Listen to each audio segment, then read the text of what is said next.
Brigadier retired Haris Nawaz भी हमें join कर चुके हैं। हारिस साहब, सबसे पहले तो वक्त के लिए बहुत शुक्रिया। क्या कहिएगा, एक जो ये शरपसंद जमात की जानिब से जिस तरह की दहशतगर्दी की जा रही है उसकी टाइमिंग पे क्या कहेंगे, और ख़ास तौर पे बेलारूस की सूरत हाल आप सबके हमारे सामने है कि उनके सदर जो हैं वज़ीर आज़म हाउस का दौरा किया है और फिर इस तरह से सिक्योरिटी इदारों पर ये हमले किए जा रहे हैं।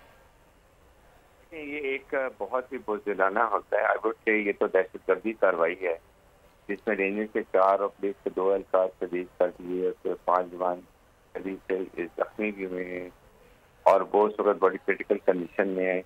ये तो किसी मेरे ख्याल में ऐसे लगता है कि फितन ख्वारिज ने दहशतगर्दों ने हमला किया है। जिस तरीके की कानून नाफिज करने इदारों पर कर रहे हैं वो जो सरकारी ड्यूटी कर रहे हैं, और इस वक्त मेरे ख्याल में सोचना ये चाहिए कि अब रियासत में सोचें कि बहुत मजाक हो गया, बहुत नरम रवैया के खिलाफ इस्तेमाल कर लिया है और जिसकी वजह इस नहज पर आ गए हैं। अब इसको कानून अदारों को जो है बड़ी सख्ती से निपटना चाहिए, बल्कि शरपसंदों की तरह इनसे निपटना चाहिए।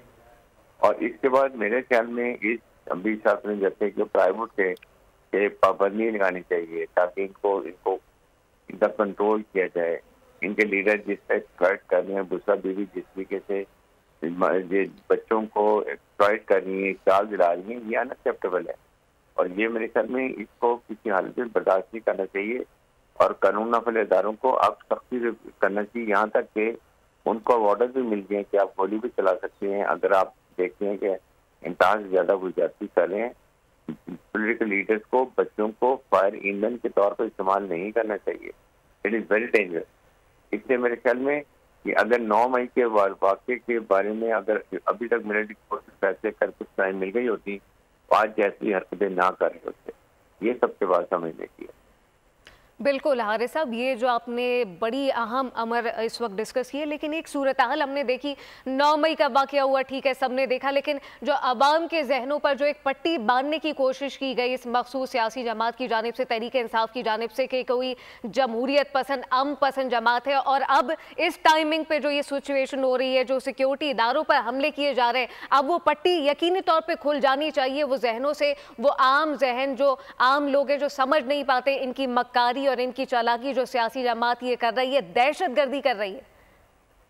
बिल्कुल, ये बड़ा क्लियर होना चाहिए, अवाम को पता होना चाहिए, उनकी आंखें खुल जानी चाहिए इनके क्या अज़ाइम है। इनके अज़ाइम सिर्फ पाकिस्तान को नुकसान पहुंचाना है, पाकिस्तान की मुसल्लह फौज अवाम में खलीज पैदा करना है और उसके बाद ये मुल्क में दहशतगर्दी को और फरोग देना है।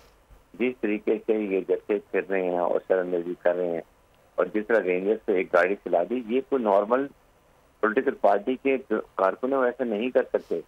ये मुझे लगता है कुछ ट्रेन लोग अफगानिस्तान से भी आए हुए हैं जो आके यहाँ पर फितन ख्वारिज की तरह कार्रवाई कर रहे हैं और ये बड़ा ही खतरनाक ट्रेंड है। It's very wrong message. इससे हुकूमत के रेट को चैलेंज हो रहा है। इससे रेट की हुकूमत के रेट को कोई भी चैलेंज नहीं कर सकता। इस वक्त जिस तरीके से बड़े क्लियर ऑर्डर मिल गए हैं कि जो भी ऐसी हरकत करे उस पर गोली चलाई जाए, ये जरूरी है, लेकिन कोशिश यही की जाए कि इस पॉलिटिकल पार्टी के लीडर्स को समझाया जाए कि आप वापस जाएं, सुप्रीम कोर्ट के हाई कोर्ट के ऑर्डर्स को वायलेट कर रहे हैं। उन्होंने कहा था कि कोई इस्लामाबाद में एंटर नहीं होगा, कोई इस्लामाबाद में डी चौक पर नहीं आएगा और बुशरा बीबी यही बार बार अनाउंस करेंगे हमने डी चौक जाना है। आई थिंक हुकूमत को चाहिए कि इनके ऊपर कार्रवाई करके इनके लीडर्स को अरेस्ट करें और उसके बाद जितने लोग आए हुए सबको अरेस्ट करके कानून के मुताबिक सजा दें और 9 मई के जो इंसिडेंट है उनको मिलिट्री कोर्ट में ट्रायल किया जाए। बिल्कुल, ट्रायल होना बहुत जरूरी है यकीनी तौर पे। हारिस साहब साथ ही रहिएगा। सब्सक्राइब करें और बेल दबाएं ताकि कोई खबर रह न जाए।